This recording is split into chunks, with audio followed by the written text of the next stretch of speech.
The thermometer outside Levi Fournier's log cabin read 20 below zero, but inside felt colder as frost crept across the walls, and his children shivered beneath every blanket they owned.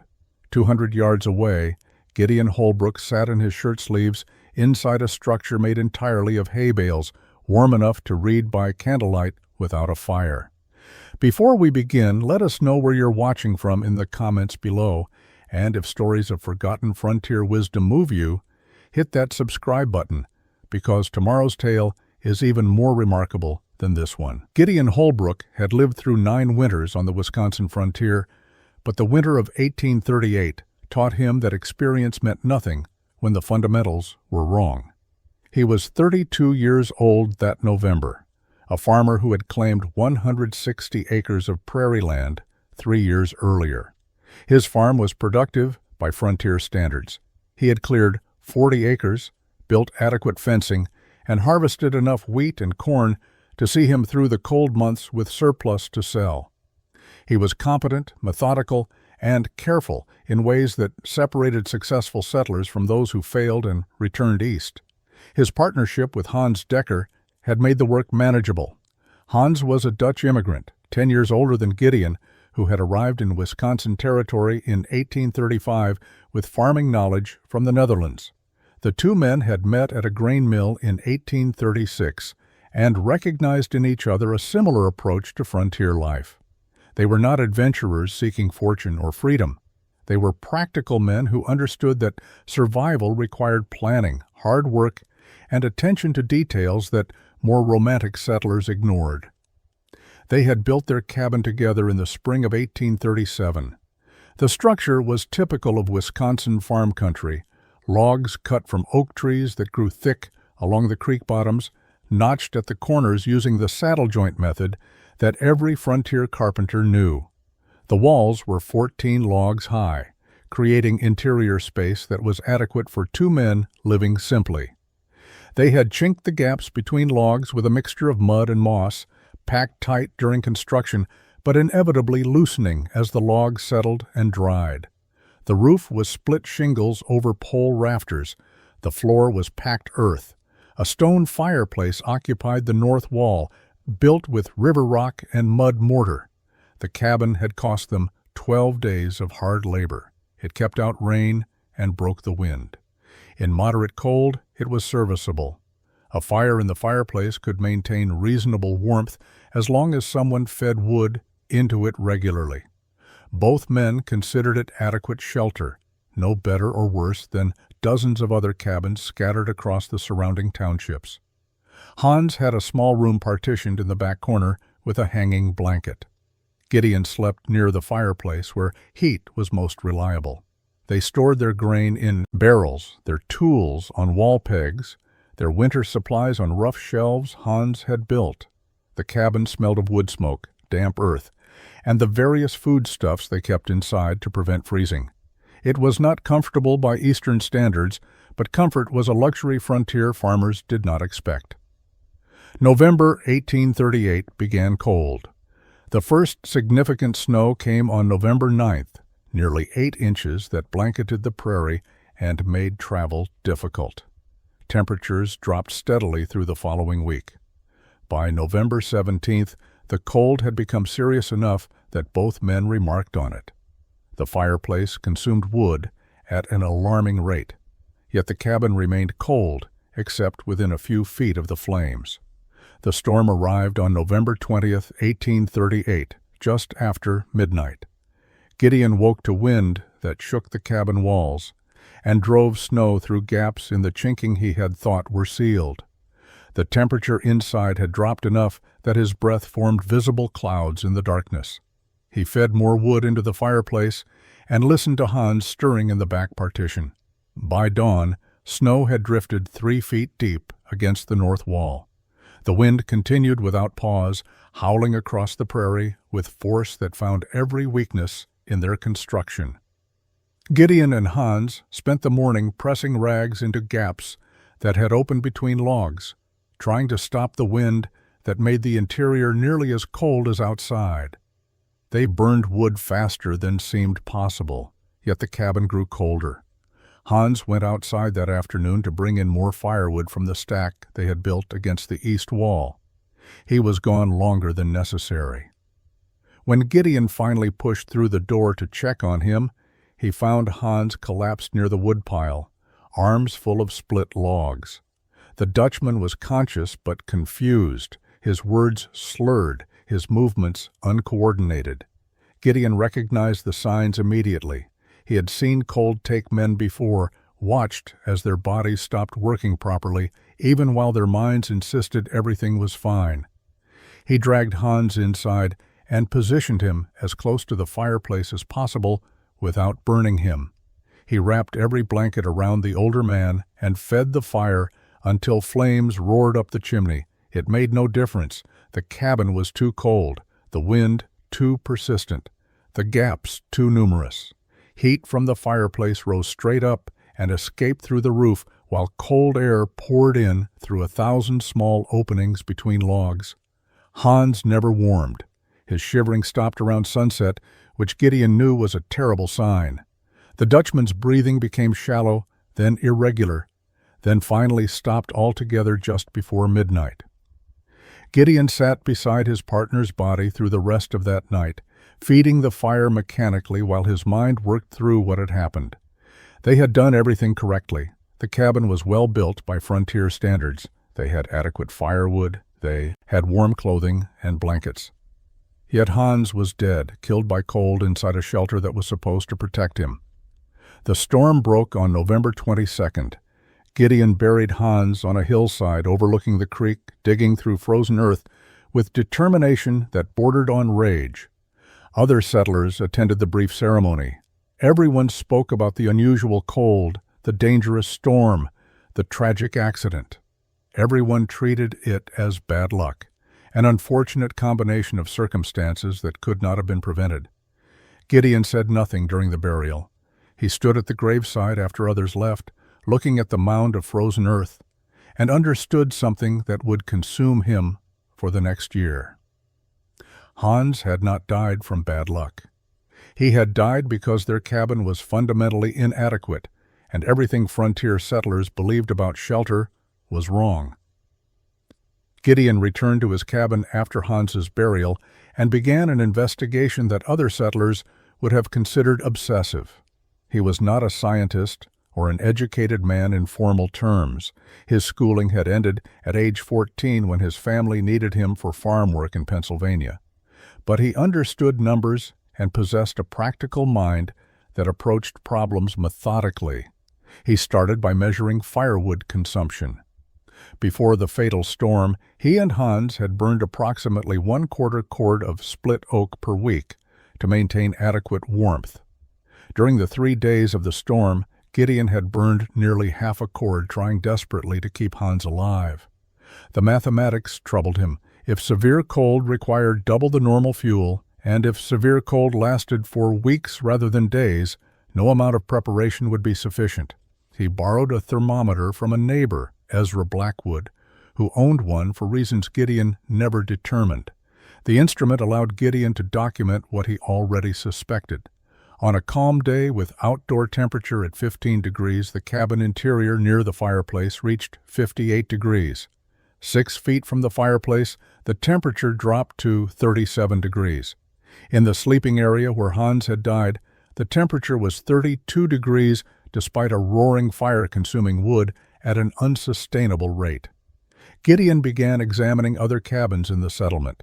He asked questions that made people uncomfortable. How much firewood did they burn? What temperature did they maintain inside? Where were the coldest spots?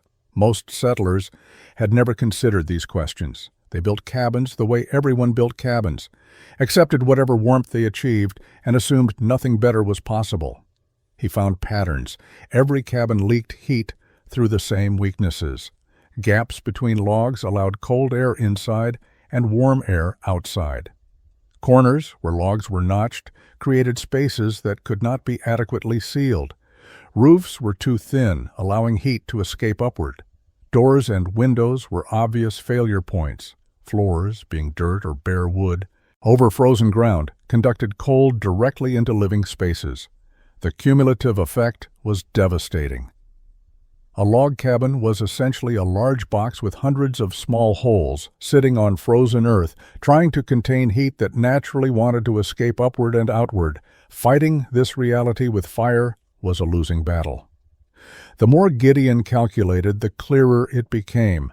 Frontier cabins were not actually shelter in any meaningful sense. They were wooden tents, barely better than sleeping outdoors. He spent December 1838 and January 1839 reading everything he could find about heat, insulation, and construction. The settlement had few books, but a retired teacher named Increase Wadsworth owned volumes on natural philosophy. Gideon borrowed them and studied sections on thermodynamics, learning vocabulary for principles he had observed. Heat rises. Air movement carries heat away. Dense materials conduct heat. Trapped air insulates. The knowledge did not comfort him. It confirmed that Hans had died in a structure designed to fail. The revelation came in late January 1839, during another stretch of bitter cold. Gideon was checking on his livestock, 2 dairy cows and a handful of chickens he kept in a small barn he had built the previous summer. The barn was crude even by his own modest standards. 4 posts supporting a simple flat roof, 3 walls of vertical planks, one side left open for access. He had piled loose hay along the interior walls and spread more on the floor as bedding. When Gideon entered the barn that morning, the difference was immediately obvious. The interior was noticeably warmer than outside, despite having one completely open wall and no heat source.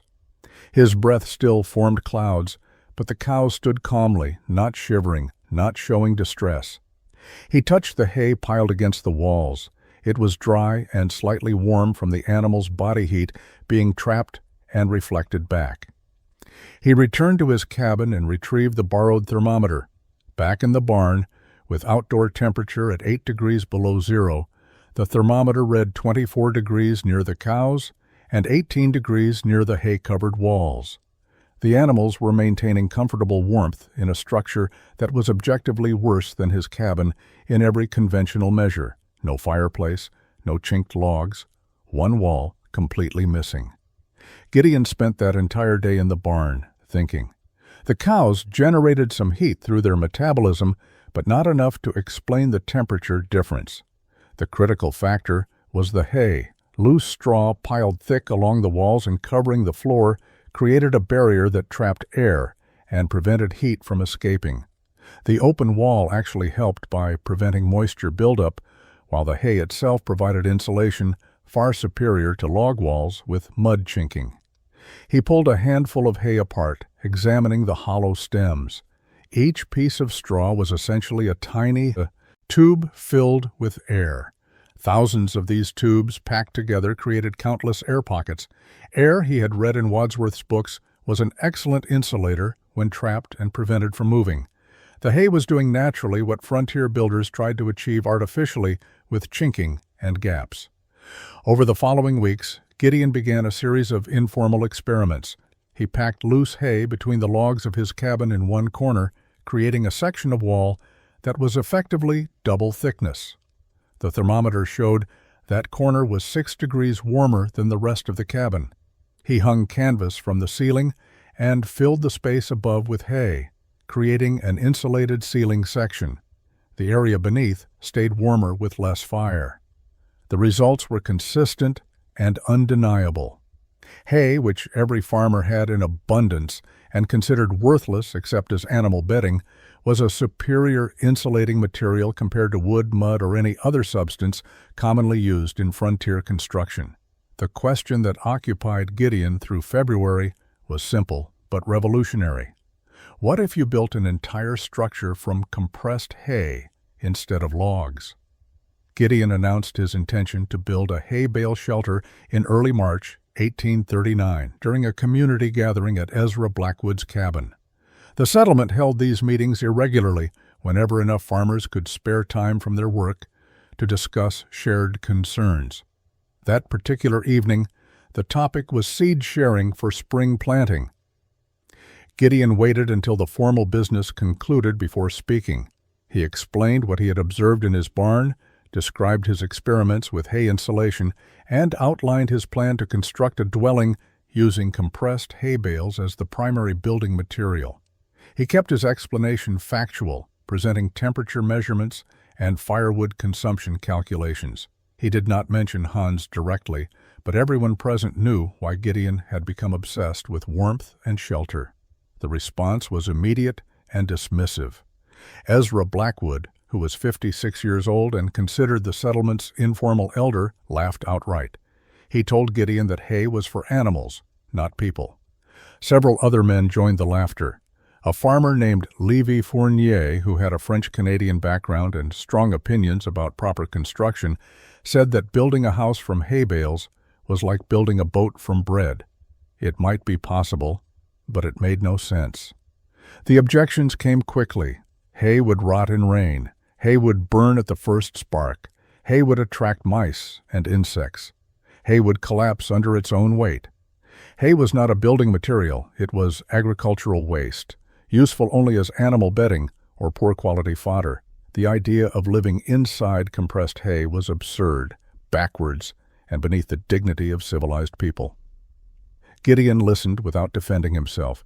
He had expected skepticism and was not surprised by the intensity of it. Frontier communities were conservative about construction methods because mistakes were costly. People built log cabins because log cabins worked adequately, and adequate was safer than experimental. He understood the reasoning even as he rejected it. One voice supported him, though tepidly. Gustav Müller, a German trapper who passed through the settlement periodically, mentioned that he had seen sod houses on the plains that used earth as building material.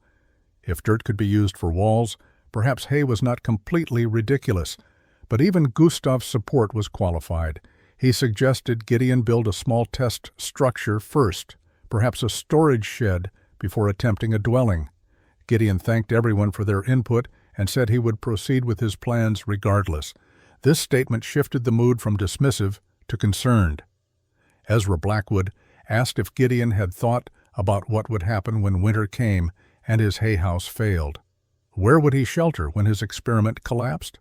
Who would take him in after he had wasted resources on foolishness? Gideon said he would not fail, and if he did, he would accept the consequences alone. He left the gathering aware that the community now viewed him as either grief-stricken and irrational or stubborn to the point of self-destruction. The mockery would only intensify once construction began and people saw what he was actually building. Gideon began construction in late March 1839, as soon as the ground thawed enough to dig. His first task was creating a foundation, something most frontier builders ignored entirely. He selected a site on high ground 40 yards from his existing log cabin, with clear drainage in all directions. He dug a shallow trench outlining a rectangle 12 feet wide and 16 feet long. The dimensions were deliberate. He wanted interior space comparable to his log cabin, but with walls thick enough to provide serious insulation. Into the trench, he laid stones gathered from his fields, creating a level base raised 6 inches above the surrounding ground. This foundation would prevent ground moisture from wicking into the hay bales and would allow air circulation beneath the structure. The work took 3 days. Several neighbors rode past during this time, stopping to ask what he was building. When he explained, they shook their heads and continued on. The hay bales themselves required careful preparation. Gideon had baled his previous summer's wheat straw using a simple box baler, a device he had built following instructions from a farming almanac. Each bale was approximately 14 inches wide, 18 inches tall, and 36 inches long. The baling process compressed the loose straw into dense blocks that could be lifted and moved, though each bale weighed close to 60 pounds. Gideon had stored 40 bales in his barn, keeping them dry through the winter. He examined each one carefully before using it, rejecting any bale that showed moisture damage or loose binding. The bales he selected were tight, dry, and uniformly compressed. He understood that consistency was critical. Loose bales would compress under weight and create gaps. Tight bales would maintain their shape and stack predictably. He laid the first course of bales directly on the stone foundation, placing them lengthwise to create maximum wall thickness. Each bale positioned carefully, edges aligned, gaps between bales minimized. The first course formed the perimeter of his rectangle, creating walls 14 inches thick. When the first layer was complete, he stepped back and looked at what he had built. It resembled the foundation of a livestock pen more than a dwelling. The second course went down with bales oriented perpendicular to the first layer, creating a running bond pattern similar to brickwork. This pattern ensured that vertical joints did not align between courses, distributing weight and preventing weak planes from developing. Gideon had learned this principle from watching stonemasons work. The same logic applied to hay bales. He stacked 6 courses high, creating walls approximately 9 feet tall. The structure began taking shape, a rectangular box of compressed straw rising from the prairie. Neighbors who passed by stared openly. Children dared each other to approach what they called the hay pile. The mockery Gideon had anticipated became reality. The science of why hay bales worked as insulation was something Gideon understood intuitively before he could articulate it technically. Each straw stem in a bale of wheat straw was a hollow tube, an organic structure designed by nature to transport water and nutrients while minimizing weight. When thousands of these stems were compressed together and bound tightly, they created a matrix of trapped air spaces that dramatically reduced heat transfer. Gideon had read enough in Wadsworth's natural philosophy books to know the vocabulary. Conduction was heat moving through solid materials. Convection was heat carried by moving air. Radiation was heat traveling as invisible waves. Good insulation had to resist all 3 mechanisms. Dense materials like wood or stone conducted heat readily. Gaps and cracks allowed convection. Thin walls did little to stop radiation. Hay bales addressed these problems through their structure. The compressed straw was dense enough to eliminate large air gaps that would allow convection, but porous enough that the countless small air pockets prevented conduction. The 14-inch thickness of each bale, doubled by the 2-bale thick wall construction, created a barrier through which heat moved very slowly. Gideon estimated his walls were effectively 28 inches thick of insulating material. By comparison, a standard log cabin had walls perhaps 8 inches thick at the logs themselves, with gaps between logs that were packed with mud and moss. The mud dried and cracked. The moss compressed and created air channels, heat, escaped through hundreds of small pathways. Even a well-built log cabin had perhaps 1/3 the insulating value of a hay bale wall, and most frontier cabins were not well built. Gideon also recognized that moisture was his primary enemy.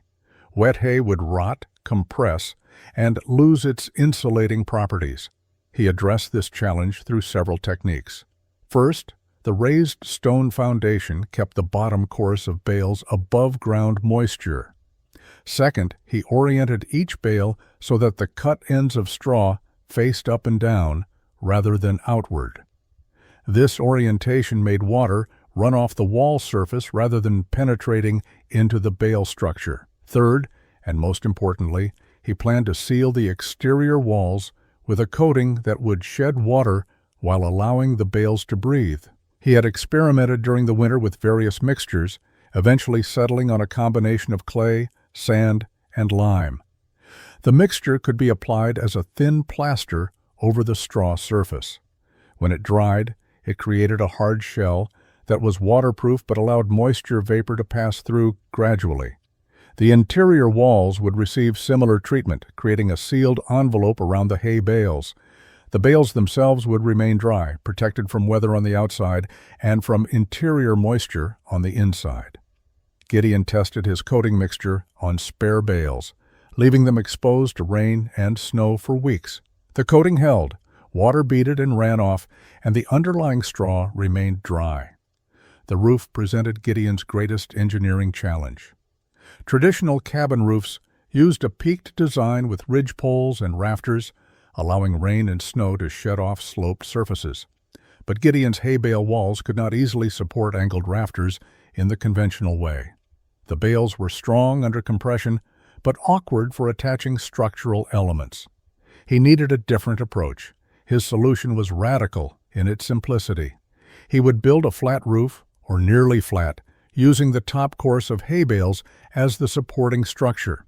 Across the top of his walls, he laid heavy poles cut from oak trees, each pole approximately 8 inches in diameter and running the 12-foot width of the structure. He spaced these poles 18 inches apart, creating a grid that spanned from wall to wall.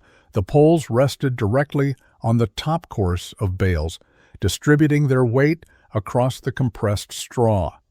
Gideon had calculated that each bale could support significant weight without compressing excessively. The real test would come when he added the roof layers, but he was confident the structure would hold. Over the poles, he laid split planks, creating a relatively solid surface.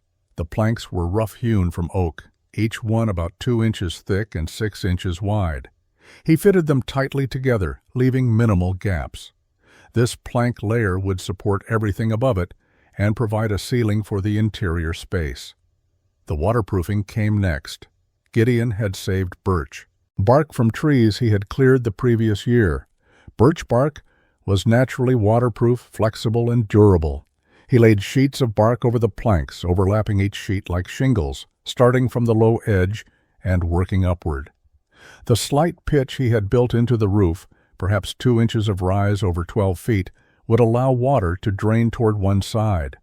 Over the birch bark, he spread a thick layer of clay mixed with straw, creating a sealed surface that would harden in the sun. This clay layer was 6 inches deep across the entire roof, adding substantial weight, but also creating a thermal mass that would help regulate interior temperature. The clay would absorb heat during the day and release it slowly at night. The final layer was loose straw, piled thick. Gideon covered his entire roof with wheat straw to a depth of 2 feet, creating what looked like a massive haystack sitting atop rectangular walls. This thatch served multiple purposes. It provided additional insulation, keeping summer heat out and winter warmth in. It protected the clay layer from direct sun and rain. It shed water through the natural layering of the straw, and it gave the structure its distinctive appearance, the look that would invite so much mockery. The completed roof weighed perhaps 2,000 pounds, a massive load for walls made of agricultural waste. But the hay bales held without visible compression. The weight actually helped, pressing the bales together more tightly and creating an even more solid structure. Gideon's calculations had been correct. Creating openings in hay bale walls required techniques Gideon developed through trial and error. Unlike log construction, where doors and windows were simply gaps left between logs and framed with wood, hay bales needed structural support around any opening to prevent the wall from collapsing inward. Gideon solved this problem by building wooden frames first, then stacking bales around them. For the door, he constructed a heavy frame from oak planks, creating a rectangle 4 feet wide and 6.5 feet tall.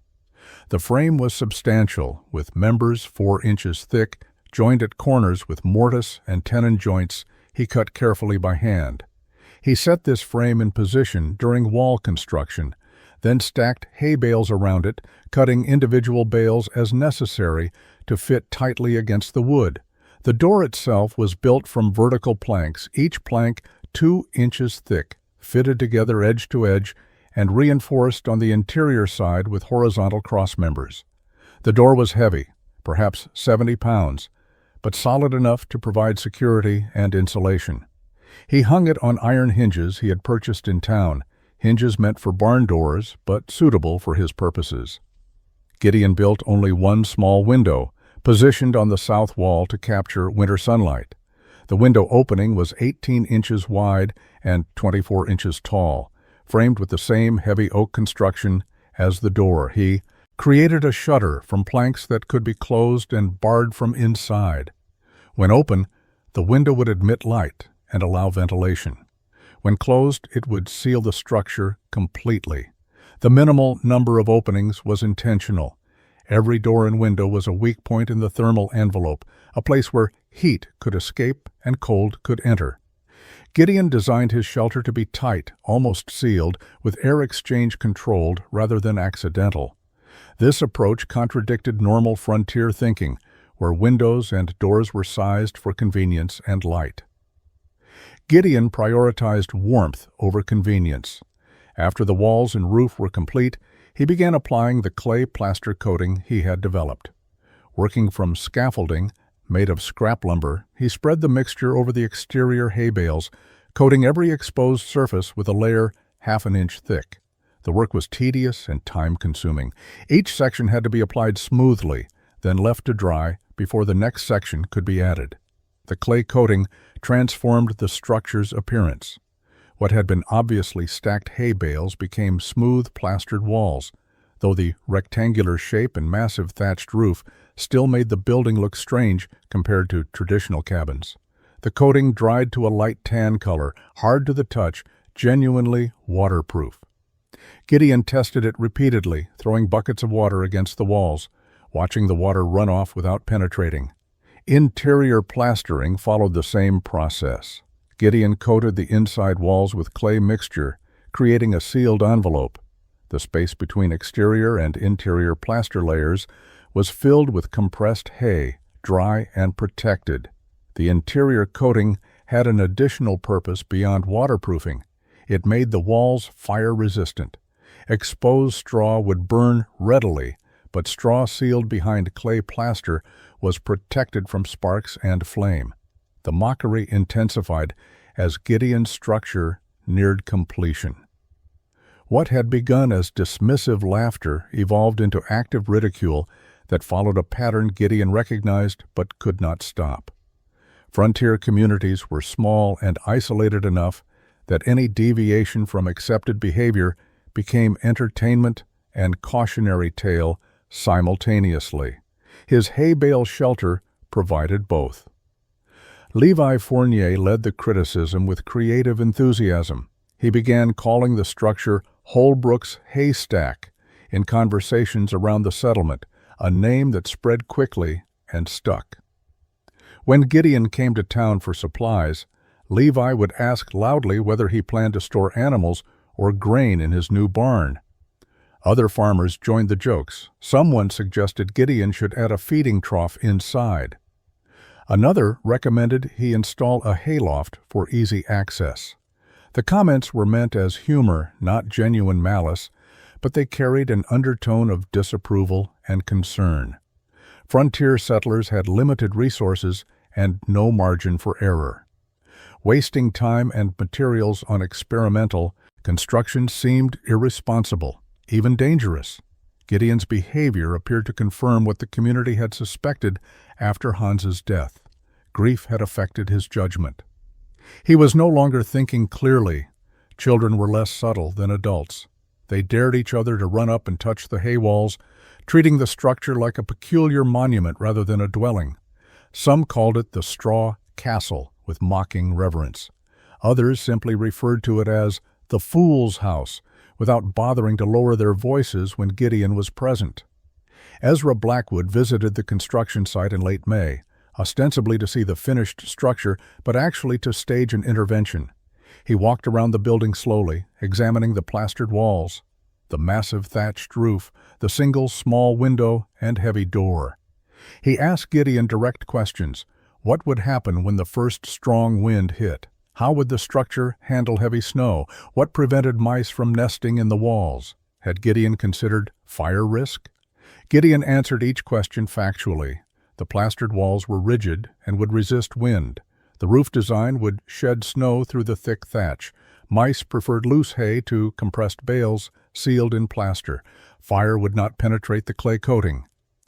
Ezra listened politely, then delivered the speech he had clearly prepared. He said the community respected Gideon's right to build whatever he wanted on his own land, but they were concerned about his well-being. Hans's death had been tragic. Building a house from hay would not bring Hans back. Perhaps Gideon should consider selling his land and returning east where family could support him through his grief. Gideon thanked Ezra for his concern and said he would not be leaving. The structure was nearly complete. He would move in before summer ended and would prove the design sound. Ezra left shaking his head, convinced he had witnessed a man destroying himself through stubborn pride. Gideon moved into his Hay-Bale shelter on June 15, 1839. He brought minimal possessions from his log cabin: a bed frame, 2 chairs, a small table, cooking implements, his thermometer, and the books he had borrowed from Wadsworth. The interior space was smaller than his previous dwelling, approximately 12 feet by 16 feet, with walls so thick they consumed nearly 2 feet of floor space around the perimeter. But the space felt different in ways he had not anticipated. The first difference was light, or rather the lack of it. With only one small window, the interior remained dim even at midday. Gideon adapted by keeping a lamp burning during daylight hours when he worked inside. The dimness bothered him less than he expected. The psychological effect was almost cave-like, a sense of being contained and protected that felt appropriate given the structure's purpose. The second difference was silence. The thick walls muffled external sounds dramatically. Wind that would have howled through his log cabin was barely audible. Rain on the thatched roof created a gentle sound instead of the sharp drumming on wooden shingles. The silence was profound enough that Gideon noticed his own breathing, the sound of his footsteps on the packed earth floor, the crackle of his cooking fire. He had built a small fireplace in one corner, using field stones and the same clay mixture he had used for wall coating. The chimney was narrow, rising through the roof structure and extending 2 feet above the thatch. He did not need the fireplace for warmth in June, but he used it for cooking and to test how well the structure handled smoke and heat. Temperature was what Gideon measured obsessively.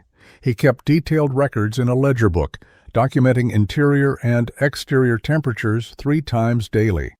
The patterns emerged quickly. On hot summer days when exterior temperature reached 90 degrees, the interior remained near 70 degrees. The thick walls and massive roof acted as thermal mass, absorbing heat slowly and preventing the rapid temperature swings that made log cabins unbearable in summer. At night, when exterior temperature dropped to 60 degrees, the interior stayed at 68 degrees, releasing stored warmth gradually. The Hay-Bale structure moderated temperature extremes in both directions. It was cooler in heat and warmer in cold, exactly as Gideon's calculations had predicted. Moisture became his primary concern during summer. Heavy rains in July tested the roof's waterproofing. Water ran off the thick thatch effectively, but Gideon watched carefully for any signs of leakage or moisture penetration. He found none. The birch bark layer beneath the thatch was doing its job. The clay surface remained dry. The interior walls showed no dampness. He made small improvements as summer progressed. He added wooden pegs along the walls for hanging tools and clothing. He built shelves in corners where the thick walls created useful alcoves. He packed the floor with additional clay mixed with straw, creating a harder surface that was easier to keep clean than bare earth. By August, the structure felt less like an experiment and more like a home.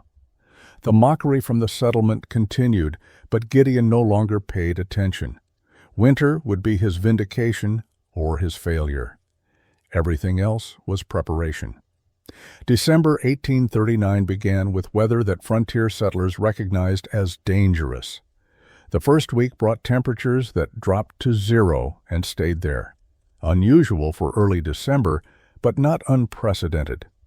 The second week brought snow, heavy and persistent, accumulating 18 inches over 3 days. The third week brought cold that made the previous cold seem mild. By December 20th, temperatures had fallen to 15 below 0 and were still dropping. Gideon woke on December 22nd to a world that looked frozen solid. The small window in his Hay-Bale shelter was completely frosted over on the exterior, ice crystals creating patterns that blocked all light. He could not see outside, but he could hear wind that had begun during the night and showed no signs of stopping. The sound was muffled by his thick walls, but he recognized the howl of a prairie blizzard. The interior temperature, measured by his thermometer hanging on the wall far from the fireplace, read 48 degrees. Gideon had not lit a fire yet that morning. The structure was maintaining temperature well above freezing, with no heat source beyond his own body warmth. He started a small fire in his fireplace, using wood sparingly.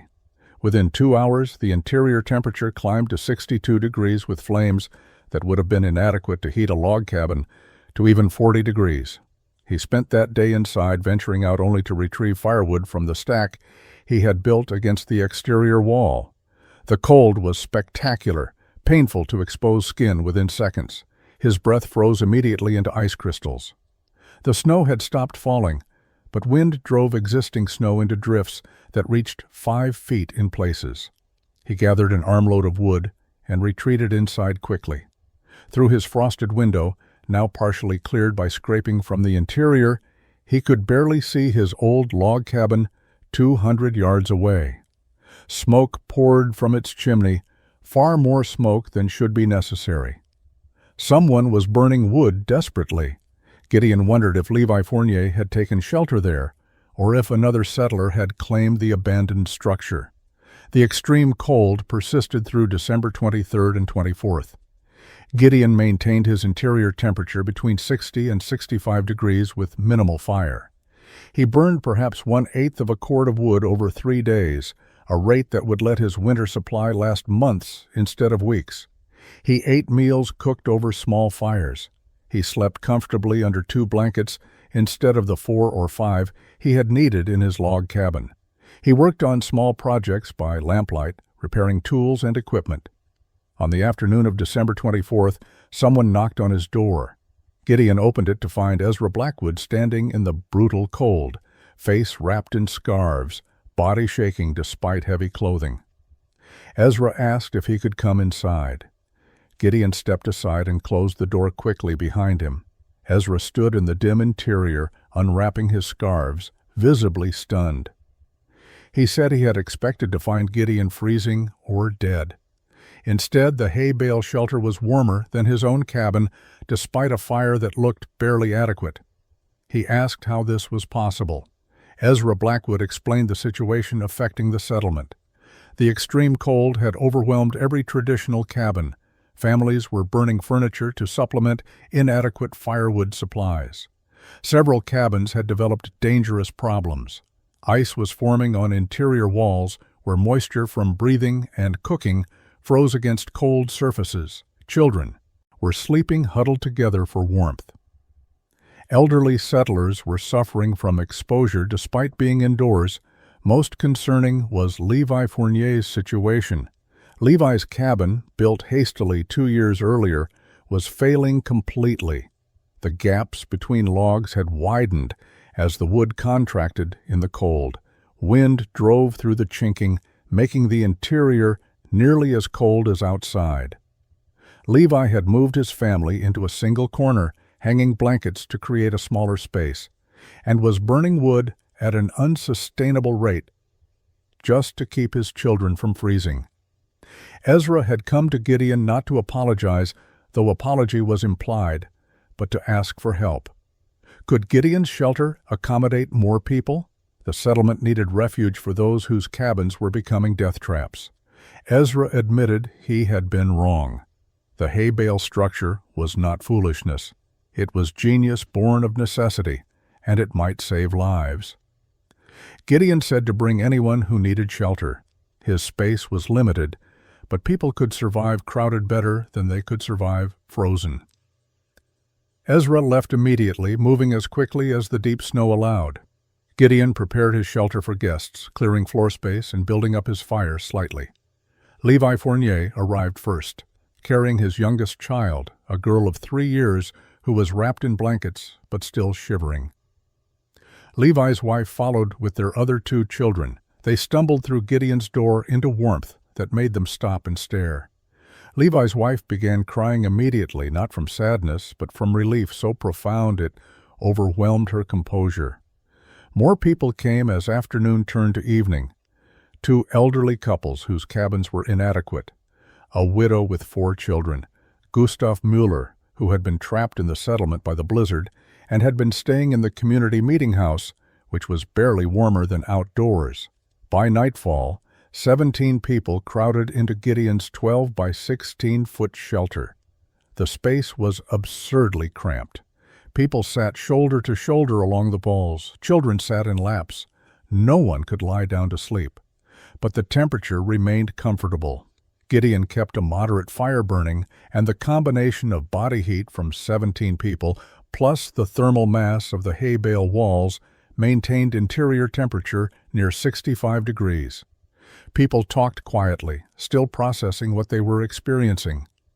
Levi Fournier, sitting against the wall with his children sleeping against him, apologized to Gideon directly.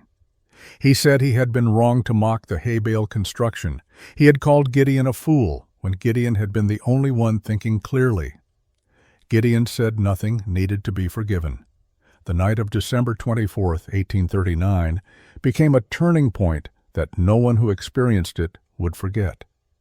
17 people crowded into a structure the settlement had mocked as a haystack with a door, and they survived in comfort that defied everything frontier experience had taught them about shelter and cold.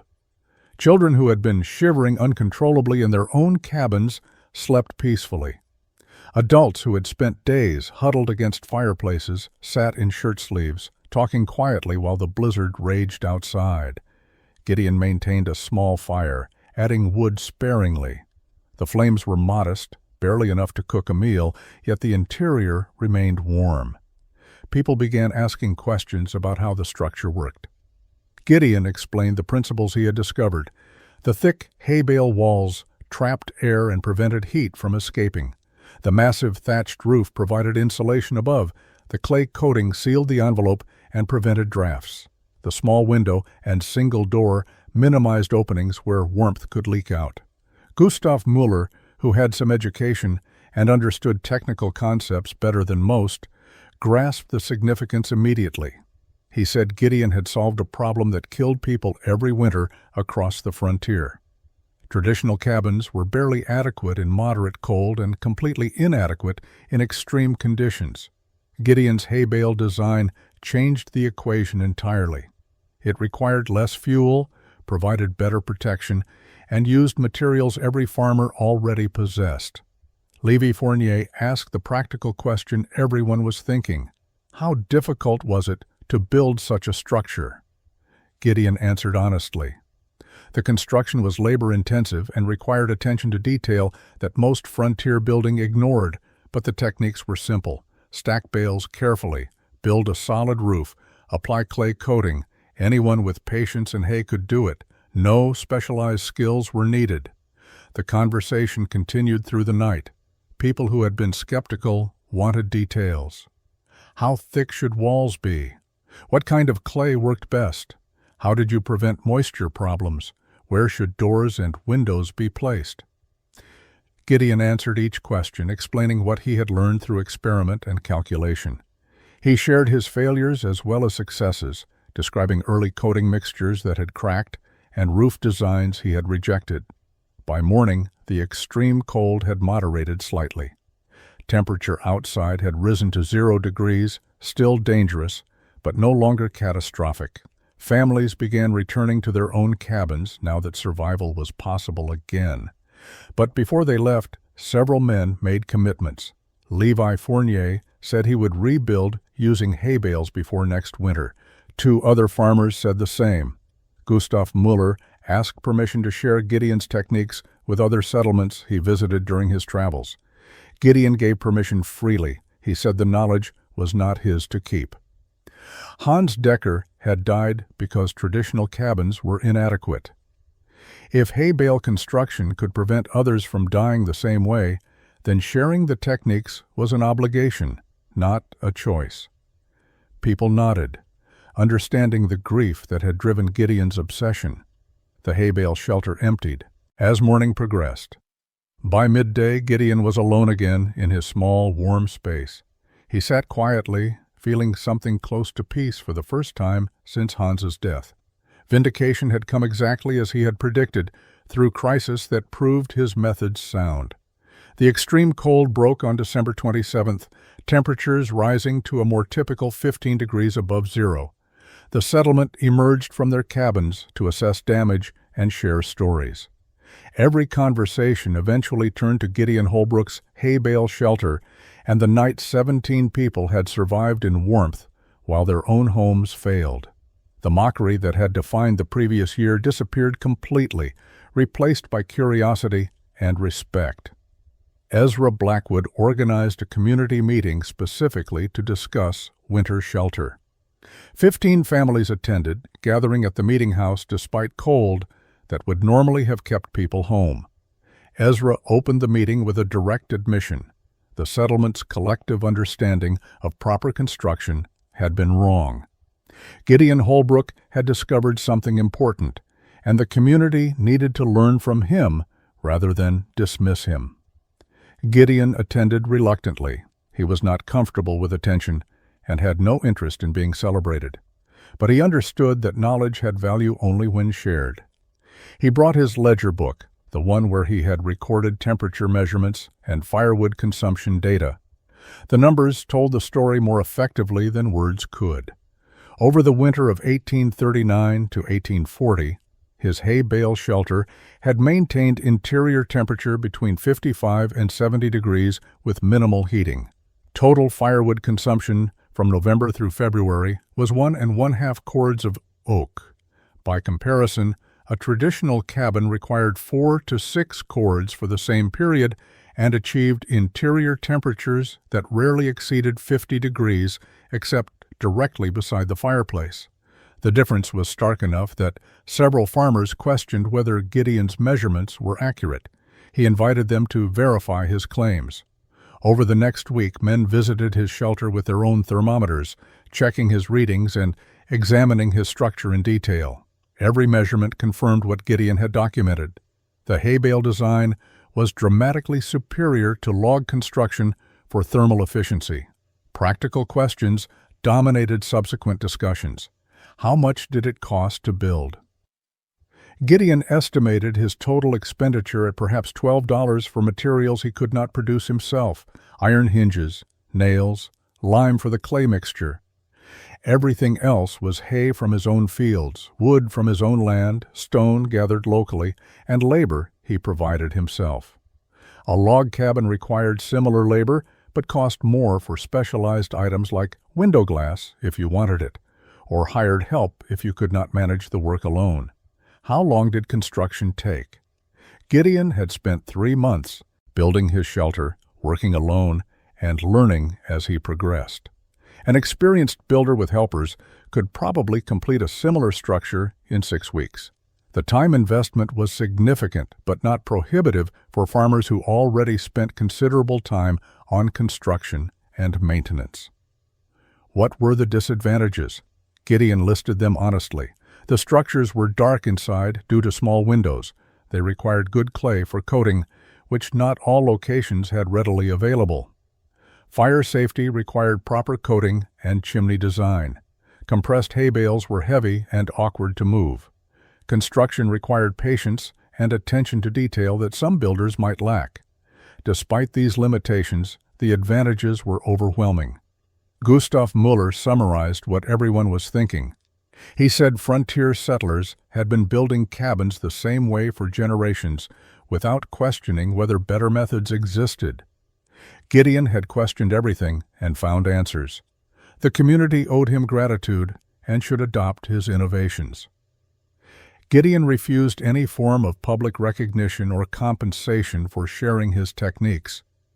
When Ezra Blackwood suggested the settlement could pay him for consultation, as others built hay-bale structures, Gideon declined immediately. He said knowledge gained from tragedy should not become profit. Hans Decker's death had taught him what needed to be learned. Making money from those lessons would dishonor his partner's memory.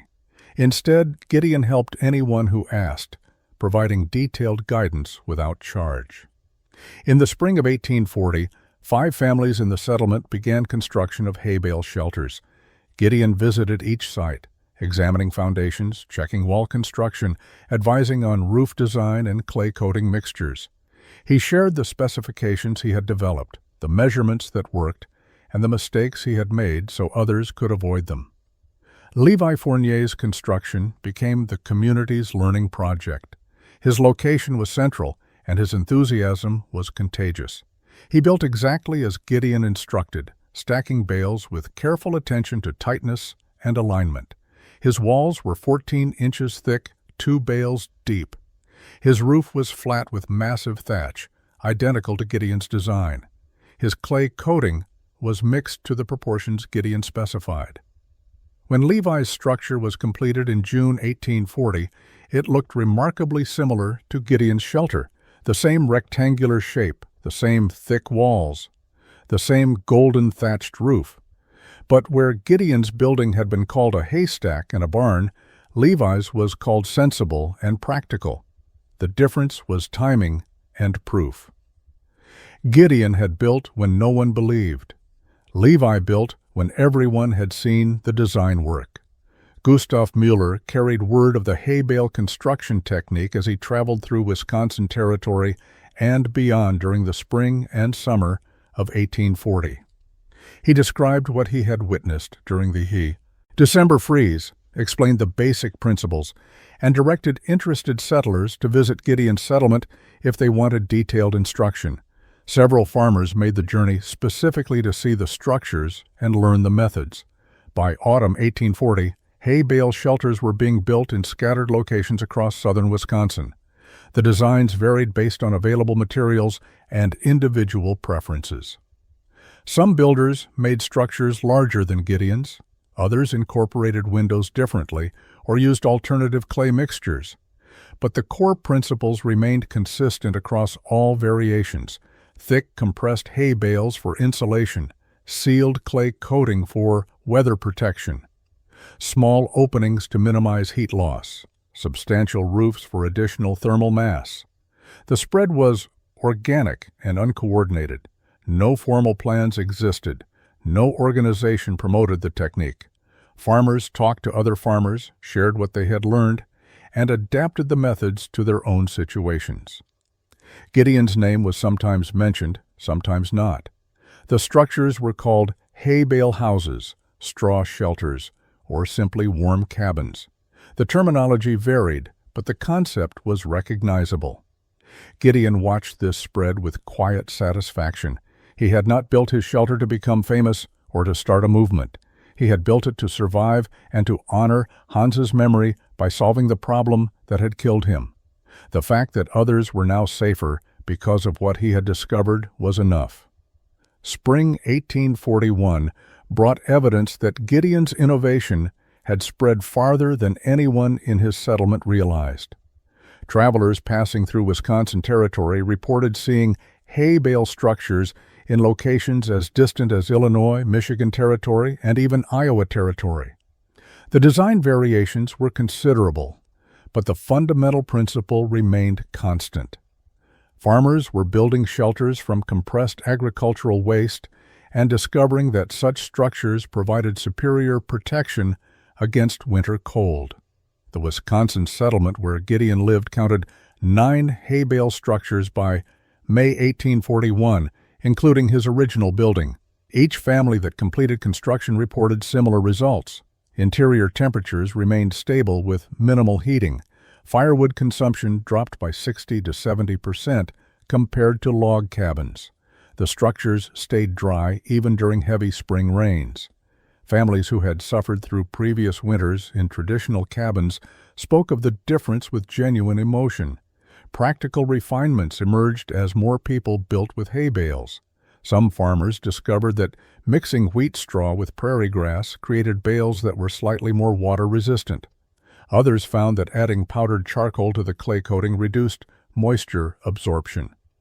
A farmer named Increase Wadsworth, the same man who had loaned Gideon his natural philosophy books, developed a lime-based whitewash that could be applied over the clay coating to increase reflectivity and further improve weather resistance. The structures proved durable beyond initial expectations. Gideon's original shelter showed no signs of deterioration after 2 full years of occupation. The clay coating remained intact. The hay bales maintained their compression and insulating properties. The thatched roof continued to shed water effectively. Other structures built in 1840 showed similar durability through their first winter and spring. Not everyone adopted the new construction method. Traditional log cabins remained the dominant form of frontier shelter. Many settlers were unwilling to invest the time required for careful hay bale construction. Others lacked access to adequate clay for coating. Some simply preferred familiar methods despite their limitations. The hay bale technique spread among those who prioritized thermal efficiency and were willing to accept the trade-offs in construction time and interior darkness. Documentation of lives saved was impossible to compile with any accuracy, but anecdotal evidence suggested the impact was significant. The winter of 1840 to 1841 brought another severe cold snap in January. Families living in hay bale shelters reported no serious difficulties. Those in traditional cabins again struggled with inadequate warmth and excessive firewood consumption. Gustav Müller, traveling through the region that winter, heard multiple accounts of families surviving conditions that would have been life-threatening in conventional housing. By 1842, the technique had evolved beyond simple replication of Gideon's original design. Some builders were creating larger structures with interior partition walls. Others were experimenting with 2-story designs. A few innovative farmers were building hay bale barns for livestock, discovering that animals stayed healthier in well-insulated structures. The core innovation was being adapted and improved by dozens of independent builders working with local materials and addressing specific needs. Gideon observed these developments with interest, but remained uninvolved in the broader spread of his innovation. He farmed his land, maintained his shelter, and lived quietly. Gideon Holbrook died on March 14, 1867, at age 60 in the same hay bale shelter he had built 28 years earlier. His death was quiet and unremarkable, the natural end of a frontier farmer's life. He had never married, had no children, and left no detailed records beyond the temperature logs he had kept during his first years in the structure. His estate was small, his farm, his tools, and the shelter itself. The settlement buried him beside Hans Decker on the hillside overlooking the creek. The graves were marked with simple wooden markers that would decay and disappear within a decade. No one spoke at length about Gideon's contributions to frontier construction.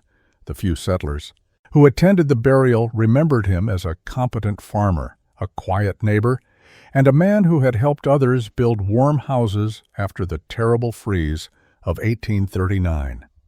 The broader significance of what he had accomplished was not discussed. By 1867, hay bale construction had become one of several recognized building methods in farming regions across the upper Midwest.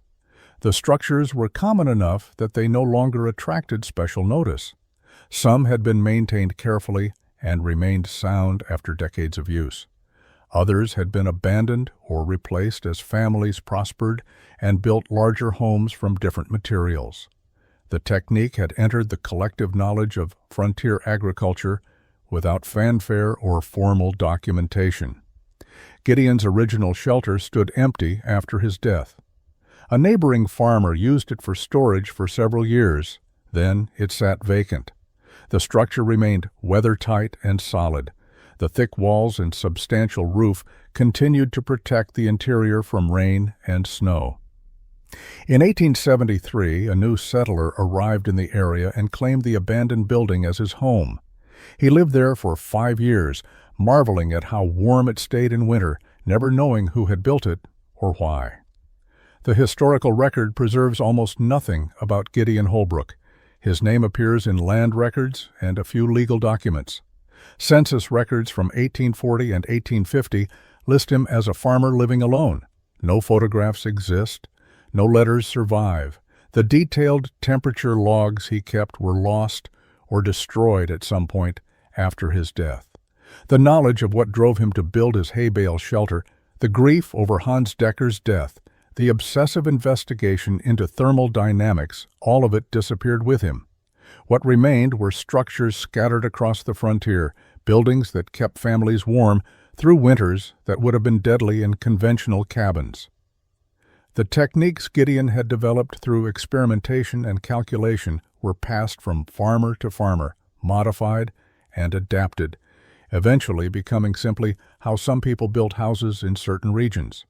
The innovation persisted, not because anyone remembered Gideon Holbrook, but because it worked. By the late 1800s, as railroads brought lumber and manufactured building materials to the frontier, hay-bale construction declined.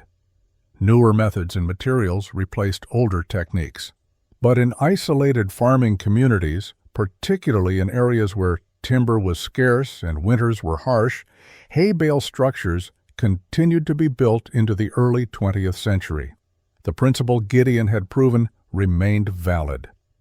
Agricultural waste, properly compressed and protected, could create shelter superior to materials that cost far more and required greater skill to use.